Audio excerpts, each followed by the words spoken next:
I started off poor. I started off broke. I started off pretty stupid. I started off having failed out of high school, and I drifted for a long time. I've done a good deal of traveling. When you are older, you call your drifting days traveling. And I've done a good deal of traveling. And over the years, I began to study the subject of success.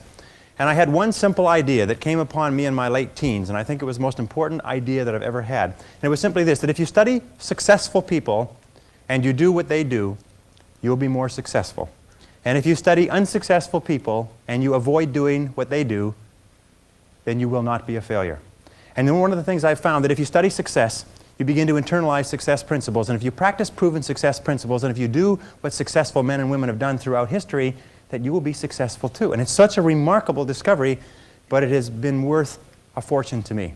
And what I want to talk to you about tonight is some of the principles that I've discovered in over 20 years of research. I serve as a consultant to over 200 corporations, and I have been a personal consultant to the presidents of $3 billion plus corporations. I have studied successful men and women. I have read biographies and autobiographies. I have looked at the characteristics and principles of them. I've studied philosophy and economics and religion and psychology and metaphysics.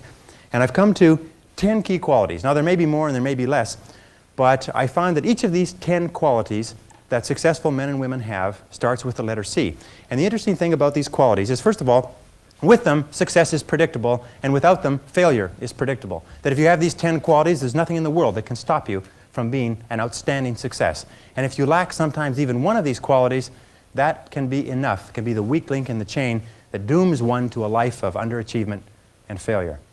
The second principle that I discovered with regard to these qualities is that they are all habit patterns of mind, and that nobody starts off with them, and that you can learn them, and that you can develop them with practice.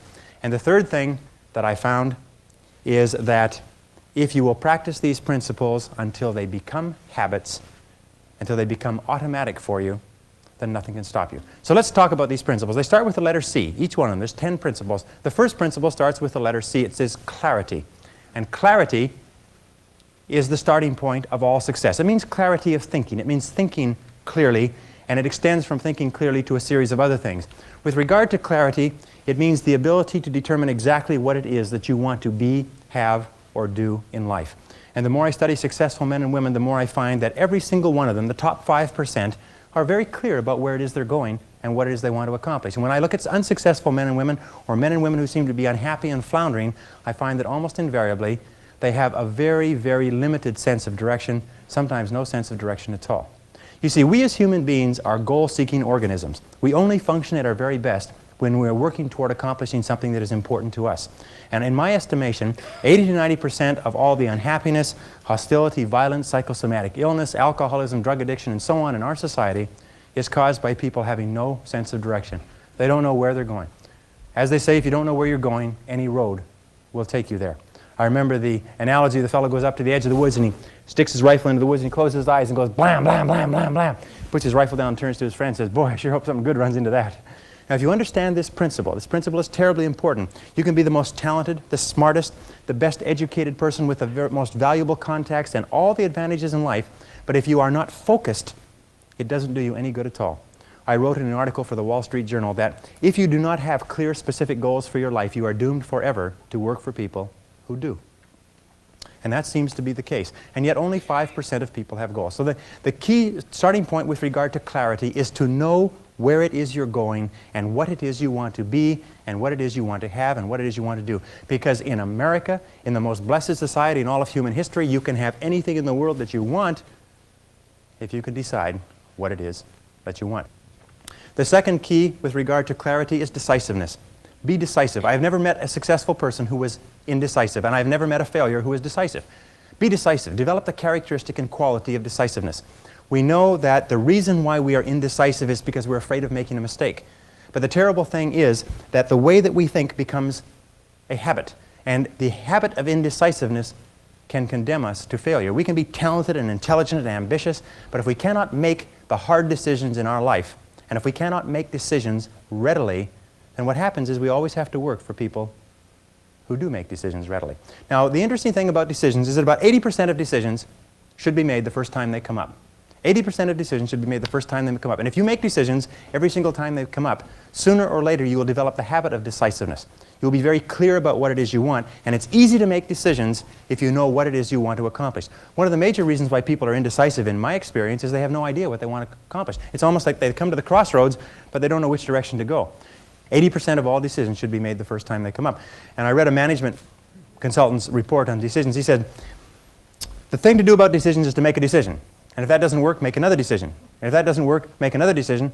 And if that still doesn't work, you're probably in the wrong field anyway. But the interesting thing is that if you make a decision, you gather momentum. And the difference between successes and failures is not that successful people make right decisions. It is that successful people make their decisions right. In other words, once they have made a decision, they make it come out right. Anybody who's ever started a business knows that when you start a business, you start off with a whole bunch of ideas which the market promptly tells you are completely wrong.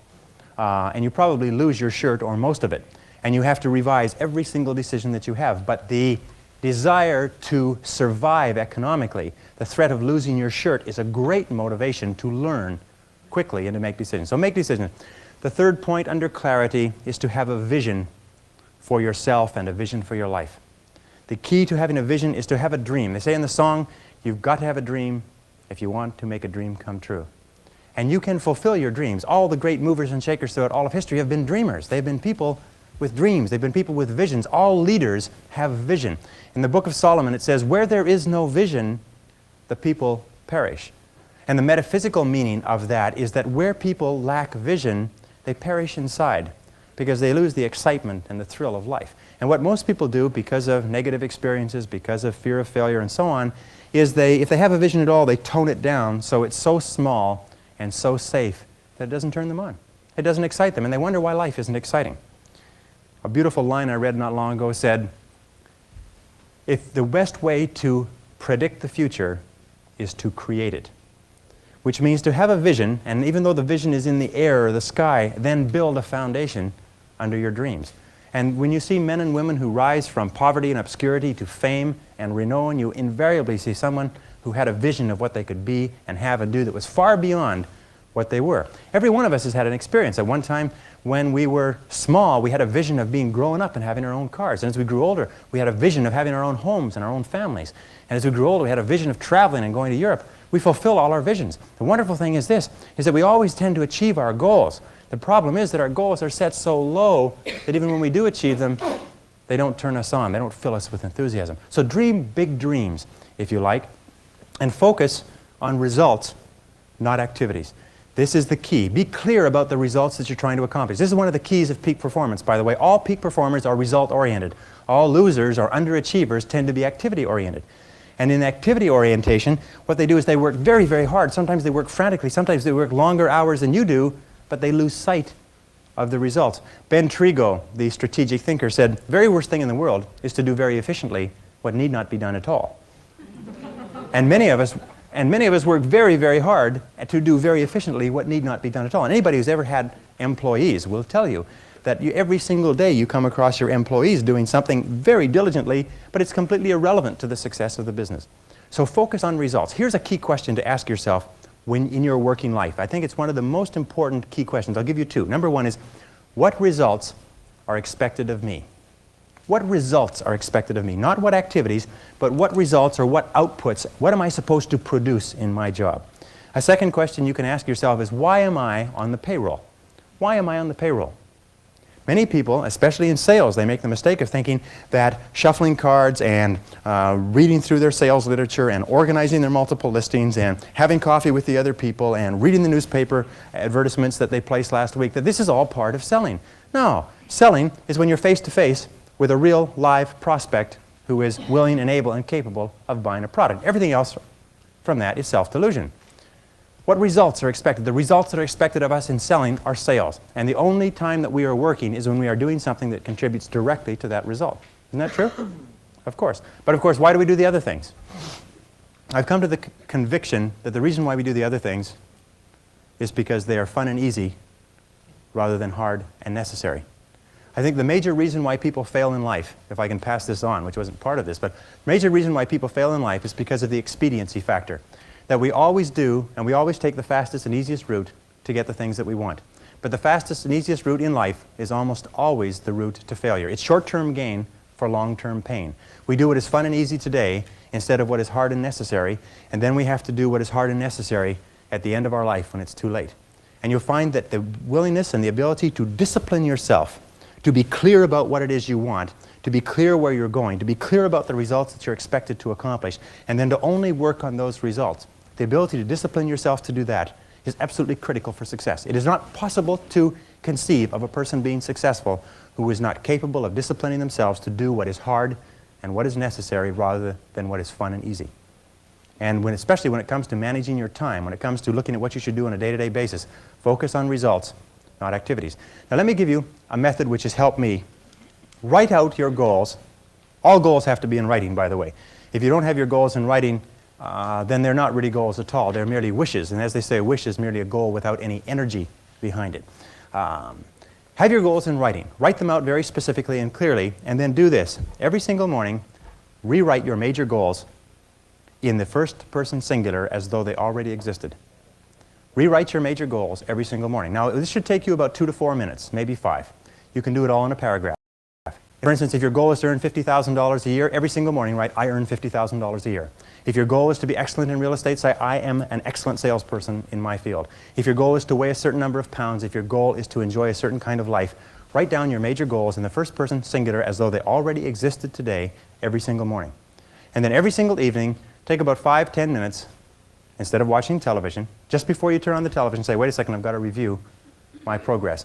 And sit down and review what you've done in the course of the day and say, what have I done right today? What have I done right that's moved me toward my goals? And second question is, what would I do differently if I had today to do over again? Those 4 steps, by the way, writing and rewriting your goal each morning, reviewing them in the evening, and asking yourself those 2 questions. What did I do right? What did I do that moved me toward my goals today? And what would I do differently if I had the day to live over? If you'll ask yourself those 2 questions, in the next 30 days, you'll accomplish more than you accomplished in the last 6 months.